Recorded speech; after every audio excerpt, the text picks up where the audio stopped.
There's no feeling quite like Embarkation Day. You've got your documents in hand, you can see the magnificent ship towering over the terminal, and you're just moments away from stepping on board and starting your holiday. You hand over your suitcase, dreaming of the cocktails and buffets that await, only to get that tap on the shoulder. Your bag has been flagged by security. It's a sinking feeling I've seen happen to so many first-time cruisers, and it almost always comes down to packing something you shouldn't have. We've all been there, stuffing our suitcases to the brim with just-in-case items, convinced we need every single thing. But after dozens of cruises, you learn a thing or two. The truth is, experienced cruisers know that packing less is one of the biggest secrets to a stress-free holiday. It's not about deprivation, it's about being smart and knowing what the cruise line already provides, and what's simply more trouble than it's worth. I've learned these lessons the hard way over the years, from lugging around heavy bags to having items confiscated. It's a rite of passage for many, but it doesn't have to be for you. The goal is to make your journey, from home to your cabin, as seamless and enjoyable as possible, and that all starts with what you decide to leave behind. So, in this video, I'm going to give you a full breakdown of the 15 items that veteran cruisers, myself included, have stopped packing, and exactly why. We'll cover everything from banned electronics that will land you in the naughty room, to common items that just waste precious luggage space. By the end of this, you'll be packing like a seasoned pro, ready to breeze through security and start your vacation the moment you step out of the taxi. Let's get into it, and save you some hassle and some space. Let's start with an item that can cause some serious trouble: drones. I completely understand the appeal. The thought of capturing those breathtaking bird's-eye views of your ship sailing through a fjord or docked in a stunning Caribbean port is incredibly tempting. You imagine creating these epic, cinematic shots for your holiday video. However, the reality is that almost every single major cruise line has a strict ban on flying drones from their ships. It's a massive safety and privacy concern for them, and they do not take it lightly. If you try to bring a drone on board, it will almost certainly be spotted by security during the embarkation screening process. Best case scenario, they'll confiscate it and hold it for you until the end of the cruise, which means you've just wasted a significant amount of luggage space on something you can't even use. But it can get much worse than that. Some cruise lines might not return it, and if you're caught trying to fly it in port, you could be facing hefty fines from local authorities who have their own regulations. Honestly, packing a drone is just not worth the risk or the headache. You're adding a very expensive and delicate piece of equipment to your luggage, only for it to be locked away in the ship's security office, or worse, cause you legal trouble in a foreign country. There are plenty of amazing ways to capture your cruise memories without one. Stick to your camera or your phone, enjoy the spectacular views from the deck with your own eyes, and leave the drone safely at home. It's a lesson many have had to learn the hard way. Next up is an item you see everywhere on a cruise, but one that many experienced cruisers have ditched: the lanyard. I know they seem so practical. You get your cruise card, which is your room key, your credit card, and your ID all in one, and you pop it into a plastic pouch around your neck. You'll never lose it, right? While that's true, wearing a branded cruise line lanyard instantly marks you as a tourist, not just on the ship, but more importantly, when you get off in port. In busy port towns, pickpockets and scammers are unfortunately a reality, and they are always on the lookout for easy targets. A lanyard dangling from your neck is like a big flashing sign that says, "I'm a tourist, I'm probably a bit lost, and I have all my important things right here." It makes you stand out and can make you a target. Plus, let's be honest, they can be a bit of a nuisance. They get tangled, they swing around, and they can completely ruin the look of a nice outfit you planned for dinner or an evening show. There are so many better, more discreet, and more stylish alternatives.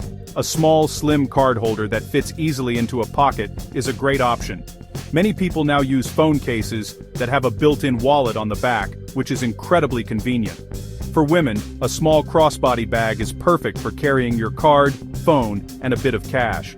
Ditching the lanyard helps you blend in more, keeps your card more secure, and frankly, just looks a lot better. It's a small change that makes a big difference.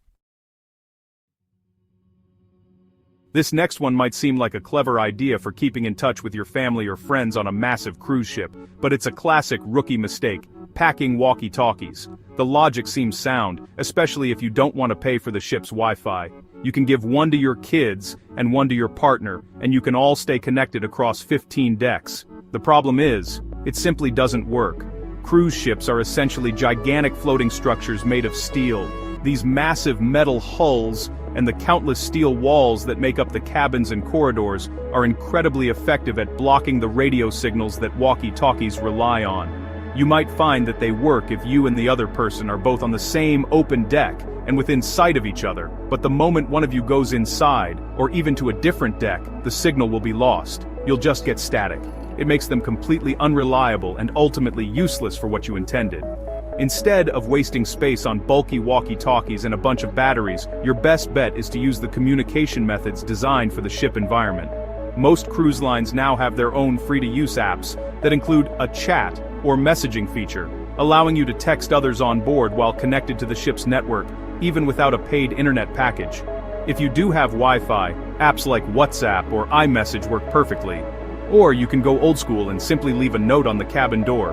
It's far more effective than shouting into a static-filled walkie-talkie. I see this all the time, especially with first-time cruisers from the United States, folks trying to lug on board an entire case of bottled water. The idea of saving money on drinks is definitely a good one, but honestly, this is not the way to do it. First off, carrying a 24-pack of water from your car or taxi, through the terminal, and all the way to the check-in desk is a massive physical effort before your vacation has even started. It's heavy, it's awkward, and it's just a completely unnecessary burden. Plus, a lot of cruise lines are cracking down on this practice. While some might let you bring a small amount of non-alcoholic drinks on board in your carry-on, they usually specify it has to be in cans or cartons, not plastic bottles. And trust me, they will absolutely stop you from bringing on a huge sealed case of water. If you put it in your checked luggage, it'll get flagged, and you'll be called down to security to have it removed. So, all that effort, for nothing. The most important thing to know is that the water on cruise ships is perfectly safe and clean to drink. In fact, it's often more filtered and purified than the tap water you get at home. Every bar, buffet, and restaurant on the ship will happily give you a glass of water for free. The best and most environmentally friendly solution is to just pack a reusable water bottle. You can fill it up at the buffet stations all day long and take it with you when you go ashore. You'll save money, save your back, and do a little bit for the planet too. This one is really important because it's a major safety issue. Power strips with surge protectors. These days we all travel with a bunch of electronics, phones, cameras, tablets, e-readers, smartwatches, and honestly, a typical cruise cabin might only have one or two available power outlets. So, it seems like a logical solution to pack a regular power strip from home to charge everything at once. But here's the thing, standard power strips, especially those with surge protection, are strictly forbidden by every cruise line. The reason is fire safety. A cruise ship's electrical system is not like the one in your house. It's a closed, self-contained grid, and surge protectors can interfere with it, creating a risk of overheating and, in the worst-case scenario, a fire. Fire is the single biggest danger on a cruise ship, so the crew takes this rule extremely seriously. If a surge protector is found in your luggage during the security scan, it'll be confiscated immediately and held until the end of the cruise. Don't worry though, you won't have to ration your charging time. There are safe cruise-approved alternatives. You can get multi-port USB hubs that don't have surge protection, which are perfect for charging several devices at once from a single outlet. There are also non-surge protected power strips that are specifically designed and marketed as cruise-approved. Just do a quick search online, and you'll find plenty of options. Packing one of these will keep you powered up without breaking any rules or creating a dangerous situation for everyone on board. Here's a simple one that'll save you a surprising amount of luggage space: your own beach towels. When you're packing for a sunny destination, it's natural to think you'll need a big, fluffy towel for lounging by the pool or for when you head to the beach in port. Maybe you've got a favorite one from home that's extra large or has a fun pattern. But honestly, packing one, let alone one for every member of your family, is a massive waste of precious suitcase real estate. Cruise lines know you're going to be spending time in the water, and they're totally prepared for it. On every cruise ship, you'll find an abundance of clean, fresh towels available for you to use, completely free of charge. There are stacks of them by the pool decks, and there's usually a station near the gangway on port days where you can grab a towel to take ashore. You just sign it out with your cruise card and return it when you come back on board. there's absolutely no need to bring your own. The ship's towels are perfectly adequate, they're clean, a good size, and you can swap them for a dry one whenever you like. Leaving your own towels at home frees up a huge amount of space in your suitcase that you can use for souvenirs on the way back, or it just lets you travel with a lighter bag. It's one of the easiest ways to pack smarter. Plus, you won't have to deal with lugging a wet, sandy towel back to the ship and trying to get it dry in your cabin. Okay, so this one is for anyone who is, particular about their hairstyling tools, a personal hairdryer. I get it. Many of us have a powerful, high-wattage hairdryer at home that we absolutely love, and those little travel-sized ones can just feel weak in comparison. It's definitely tempting to pack your trusty dryer from home to make sure you can style your hair perfectly for formal night. But, honestly, similar to surge protectors, high-powered electrical appliances like hairdryers can be a real problem on a cruise ship. The electrical systems in cruise ship cabins just aren't designed to handle the high wattage of a standard domestic hairdryer. Plugging one in can easily trip the circuit breaker in your cabin, cutting the power to all your outlets. You'll then have to call maintenance to come and reset it, which is, a bit of an inconvenience. And in a worst-case scenario, it could even overheat and create a fire risk, which is exactly why some cruise lines have started to ban them outright. The good news, though, is that every single cruise ship cabin comes equipped with a hairdryer.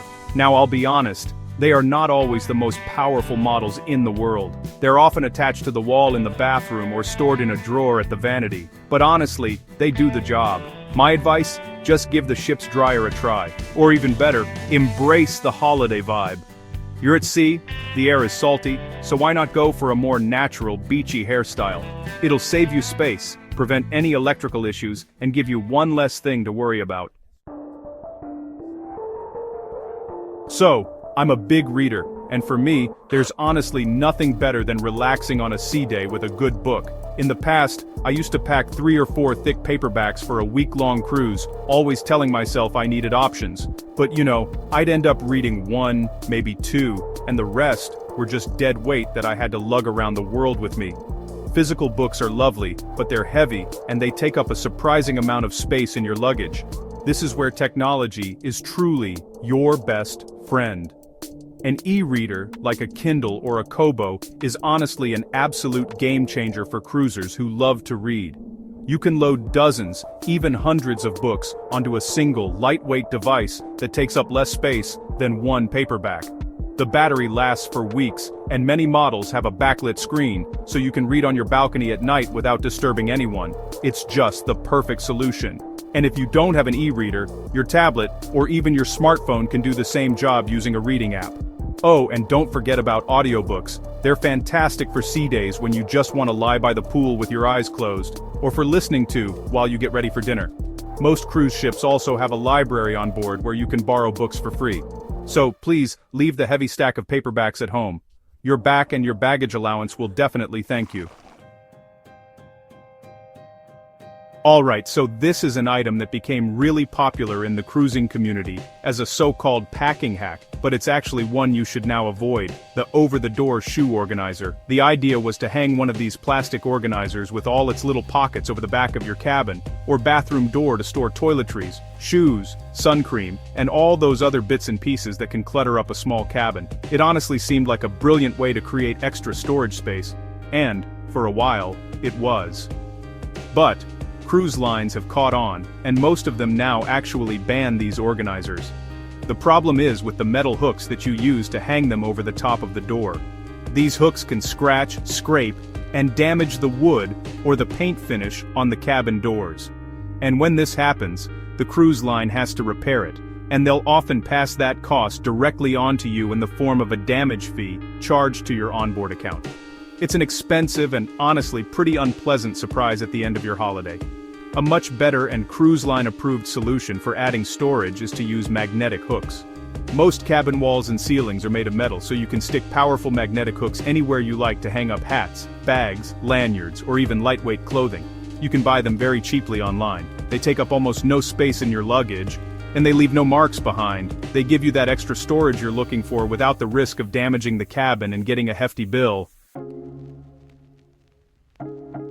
A cruise holiday often involves special occasions, like formal nights or celebrating an anniversary, and it's natural to want to dress up and wear your finest accessories. However, I strongly advise against packing your most expensive and sentimentally valuable jewelry. While cruise ships are generally very safe environments, bringing irreplaceable items like a diamond engagement ring, a luxury watch, or a family heirloom introduces an unnecessary level of risk and worry to your holiday. Theft, while rare, can happen.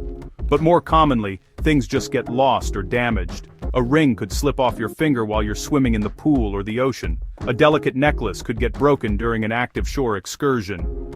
You might accidentally leave an earring behind in the cabin when you're packing to go home. The ship's cabin safes are small and not impenetrable, and your travel insurance may not cover the full value of very expensive items.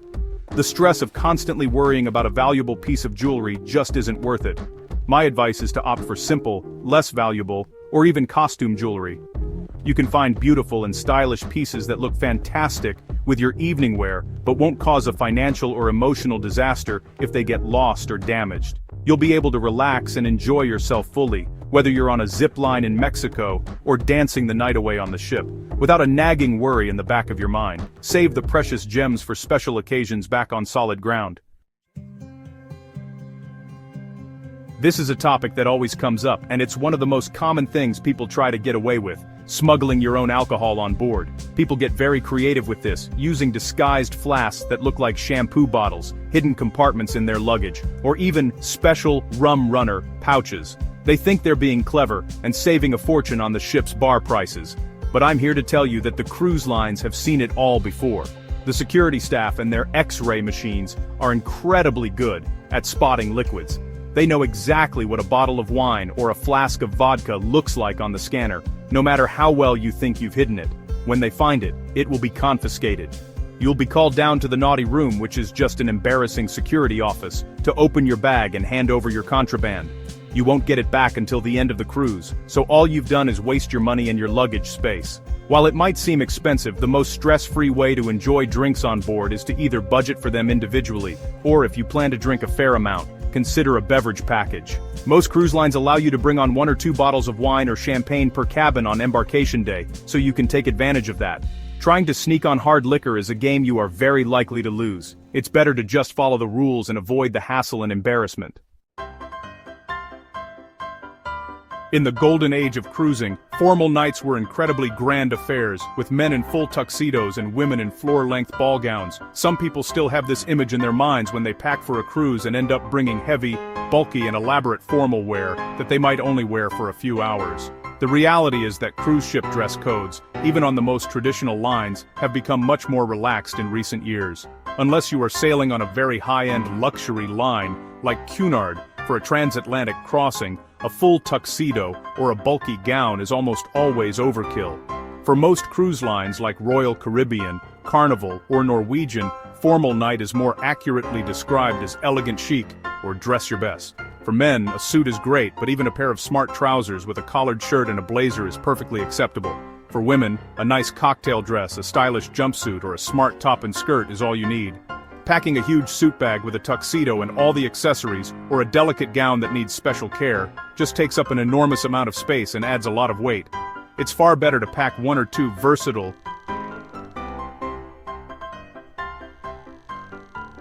smarter outfits that make you feel good but don't require their own separate piece of luggage. You'll still look fantastic for your special dinner, and you'll have so much more room in your suitcase for other things. Think smart and elegant, not Met Gala. When we pack for a holiday, there's this tendency to go into survival mode, packing for every possible eventuality. This often results in bringing huge, full-sized bottles of shampoo, conditioner, body wash, and lotion, as if we're heading into the wilderness for a month. But honestly, this is completely unnecessary for a cruise, and is one of the biggest culprits when it comes to overweight luggage. Those big bottles are heavy and take up a huge amount of space. The first thing to remember is that your cruise cabin will come stocked with basic toiletries. In the shower, you'll almost always find some form of combination shampoo and body wash in a dispenser, and often a bar of soap. While it might not be your favorite luxury brand from home, it's perfectly functional and will get you through the week. If you run out, your cabin steward will replenish it. This means you don't technically need to bring any at all. Of course, many of us have specific products we prefer to use, especially for our hair or skin. The key is to decant what you need into small, travel-sized, reusable bottles. A 100 milliliter bottle of your favorite shampoo is more than enough for a 7 or even 14-day cruise. Only bring the essentials. If you do happen to forget something or run out, every single ship has shops on board that sell a wide range of toiletries. Packing only travel sizes is a fundamental rule of packing light. Shoes are one of the most difficult things to pack. They're bulky, they're awkwardly shaped, and they can add a lot of weight to your suitcase very quickly. A common mistake for first-time cruisers is trying to bring a pair of shoes for every possible outfit and occasion. Walking shoes, pool shoes, beach shoes, dinner shoes, dancing shoes, gym shoes. The list goes on. Before you know it, half of your suitcase is filled with footwear, and you'll probably only end up wearing a few of them. After many cruises, I and most other veteran cruisers have adopted a simple but effective rule, the 3-pair maximum. It's all you really need for almost any mainstream cruise. First, a comfortable pair of flip-flops or sandals for the pool deck, the spa, and just relaxing in your cabin. Second, a sturdy and comfortable pair of sneakers or walking shoes for exploring in port, for active shore excursions, and for using the ship's gym. These are the shoes you should wear on the plane or to the port to save space in your bag. Finally, one versatile pair of dressier shoes for the evenings. For men, this could be a pair of loafers or smart leather shoes that go with both casual and formal outfits. For women, a pair of wedges, block heels, or elegant flats that can be dressed up or down is perfect. This simple 3-pair strategy covers all your bases, from the Lido deck to the main dining room, and will save you an incredible amount of space and weight in your luggage. We all pack with the best of intentions. We see that the cruise ship has a state-of-the-art gym with panoramic ocean views, and we picture ourselves starting every day with a healthy workout. So, we dutifully pack our full set of gym gear, the new trainers, the shorts, the technical t-shirts, the sports bra. We allocate a significant chunk of our luggage space to our aspirational, healthier holiday self. But let's be brutally honest with ourselves. If you don't have a regular fitness routine at home, are you really gonna start one on holiday? A holiday where there are 24-hour buffets, incredible specialty restaurants, relaxing sea days, and cocktails calling your name. For the vast majority of people, the answer is no. That pristine gym gear will stay neatly folded in the suitcase for the entire week, serving only as a source of guilt every time you open a drawer. My rule is this: be honest with yourself. If you are a genuine gym goer who works out several times a week at home, and you know you will feel better for keeping up your routine, then absolutely pack your gear. The gyms on board are fantastic, but if you're just packing it out of a vague sense of obligation, leave it at home. Your holiday time is precious. Don't waste it, or your luggage space, on an activity you know deep down you're not going to do. Walking the length of the promenade deck is great exercise too. So, there you have it. 15 things you can confidently leave at home on your next cruise. The core lesson here is simple. Packing light is packing smart. Every item you leave behind is one less thing to worry about, one less thing to carry, and it creates more space in your cabin and your suitcase. It means a less stressful embarkation day, an easier time navigating your cabin, and more room for the souvenirs you'll want to bring back. It's not about going without, it's about freeing yourself from unnecessary baggage, both literally and figuratively, so you can fully immerse yourself in the holiday. I encourage you to look at your packing list with a critical eye. Before you put something in your bag, ask yourself, do I truly need this, or is the ship providing it? Is this worth the space it takes up? Trust in the amenities the cruise line offers, from towels and toiletries to entertainment and dining. By rethinking every item and packing like a seasoned pro, you set yourself up for a smoother, more relaxed, and ultimately more enjoyable cruise experience from the moment you leave your house. It's one of the best travel habits you can develop. I hope you found these tips helpful. If you did, please give this video a thumbs up, and don't forget to subscribe and hit that notification bell so you don't miss out on future videos. My next video is going to be the opposite of this one. A complete guide to the essential and clever items you absolutely should bring on a cruise to make your trip even better. Let me know in the comments which item you were most surprised about, or if there's anything you've stopped packing. Thanks for watching. Bon voyage. See you on board.